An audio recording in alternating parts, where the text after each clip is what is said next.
नमस्कार। आकाशवाणी चंडीगढ़ से प्रादेशिक समाचारों के साथ मैं निधि मुंजाल। पहले इस बुलेटिन के मुख्य समाचार। प्रधानमंत्री नरेंद्र मोदी ने आज मुंबई में पहले वर्ल्ड ऑडियो विजुअल एंटरटेनमेंट सम्मेलन वेव्स का उद्घाटन किया। श्री मोदी ने कहा कि वेव्स सम्मेलन में भारत की रचनात्मक शक्ति वैश्विक मंच पर उजागर होगी। केंद्रीय शिक्षा मंत्री धर्मेंद्र प्रधान ने कहा है कि जाति जनगणना का फैसला सरकार की सामाजिक न्याय के लिए प्रतिबद्धता को दर्शाता है। मुख्यमंत्री नायब सिंह सैनी ने कांग्रेस पर हमेशा तुष्टीकरण की राजनीति करने का आरोप लगाया।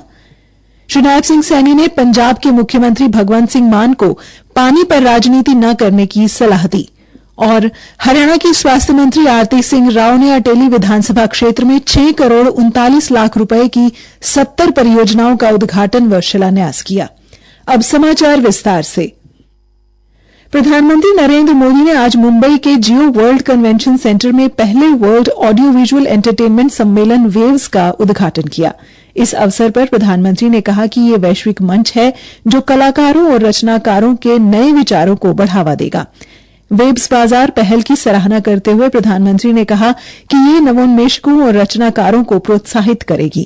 100 से अधिक देशों के आर्टिस्ट, इनोवेटर्स, इन्वेस्टर्स और पॉलिसी मेकर्स एक साथ एक ही छत के नीचे एकत्र आए।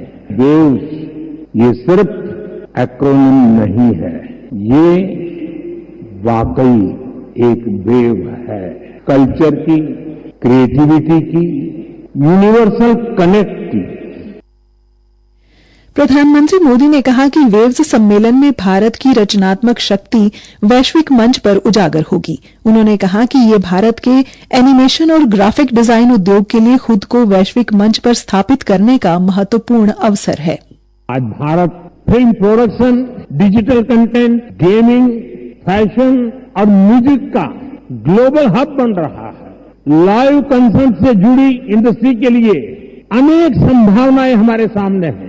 आज ग्लोबल एनिमेशन मार्केट का साइज $430 बिलियन से ज्यादा का है। श्री मोदी ने कहा कि भारत दुनिया की तीसरी सबसे बड़ी अर्थव्यवस्था बनने की राह पर प्रयासरत है और उसके पास विश्व का तीसरा सबसे बड़ा स्टार्टअप सिस्टम है। आज भारत दुनिया की 3rd लार्जेस्ट इकोनॉमी बनने की तरफ तेजी से आगे बढ़ रहा है। आज Bharat global fintech adoption rate में नंबर 1 है। दुनिया का तीसरे सबसे बड़ा स्टार्टअप इकोसिस्टम भारत में है। विकसित भारत की हमारी जर्नी तो अभी शुरू हुई है। भारत बिलियन प्लस आबादी के साथ साथ बिलियन प्लस स्टोरीज का भी देश है। प्रधानमंत्री ने कहा कि भारतीय फिल्में अब विश्व के कोने कोने तक पहुंच रही हैं और आज भारतीय फिल्में 100 से अधिक देशों में प्रदर्शित की जा रही हैं।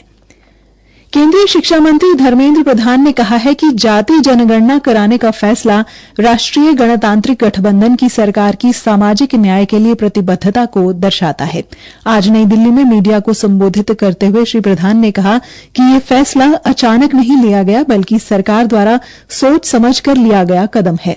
2021 में जनगणना होनी थी लेकिन कोविड के प्रकोप में उसको अभी स्थगित रखा गया था। लेकिन आने वाले जनगणना में पहली बार जातिगत जनगणना को एक सैद्धांतिक पॉलिसी डिसीजन लिया गया है कल की राजनीतिक विषय की कैबिनेट समिति में, जिसकी संकेत देश के गृह मंत्री लगभग 1 साल पहले सूचित किया था। आज पंचकुला में भाजपा मुख्यालय पंचकमल में वक्फ सुधार जन जागरण कार्यक्रम का आयोजन किया गया।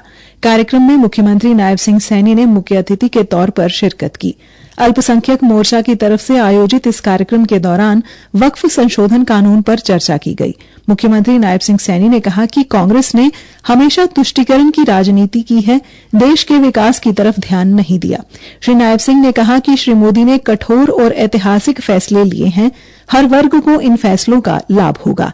मुख्यमंत्री ने कहा कि जम्मू कश्मीर में कांग्रेस ने जो गलती की उसको प्रधानमंत्री नरेंद्र मोदी ने अनुच्छेद 370 हटाकर सुधारा। उन्होंने कहा कि कांग्रेस ने बाबा साहेब अम्बेडकर का भी अपमान किया, वहीं प्रधानमंत्री नरेंद्र मोदी ने गरीब के हित में काम किए हैं। उन्होंने देश भर में समान रूप से विकास किया है।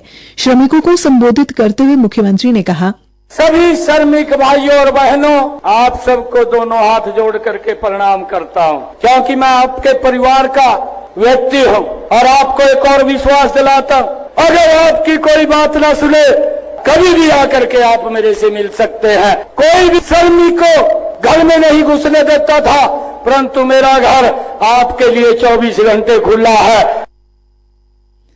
प्रादेशिक समाचार आकाशवाणी चंडीगढ़ से प्रसारित किए जा रहे हैं। हमारे बुलेटिनों और ताजा समाचारों के लिए आप हमारी वेबसाइट newsonair.gov.in पर लॉगिन कर सकते हैं। ये समाचार हमारे यूट्यूब चैनल और x handle Akashvani news Chandigarh पर भी उपलब्ध हैं। हरियाणा के मुख्यमंत्री नायब सिंह सैनी ने पंजाब के मुख्यमंत्री भगवंत सिंह मान को पानी पर राजनीति न करने की सलाह दी है। आज पंचकुला में पत्रकारों से बातचीत करते हुए मुख्यमंत्री ने कहा, ये तो भगवान का रूप होते हैं और पंजाब तो वो भूमि है गुरुओं की। लोग गुरु गोविंद सिंह पे जब वहाँ लड़ाई हुई, लड़ाई के अंदर लोग मारे गए, भाई कन्हैया जी थे जो सबको पानी पिलाते थे, बिना भेदभाव के हर व्यक्ति को पानी पिलाना। अरे गुरुओं की भूमि है, गुरुओं से प्रेरणा लेनी चाहिए। ये घटिया राजनीति छोड़िए, क्योंकि अब इनको लगने लगा है, दिल्ली में भी सजाबाग दिखाए थे, दिल्ली के लोगों ने बाहर कर दिया है, वही इज्जत बचा लो, यहाँ बच जाओ, नहीं बचने के काम कर लो, बच जाएंगे अगर काम करेंगे। मुख्यमंत्री ने कहा कि ये सिंचाई के पानी की नहीं, पीने की पानी की बात हो रही है। जातिगत जनगणना पर उन्होंने कहा कि ये एक ऐतिहासिक फैसला है। अधिकांश राजनीतिक दलों ने जातिगत जनगणना करने का समर्थन किया है। वक्फ के नए कानून पर उन्होंने कहा कि इसमें महिलाओं को पुरुषों के बराबर अधिकार मिले हैं। वक्फ संशोधन कानून से पारदर्शिता सुनिश्चित होगी।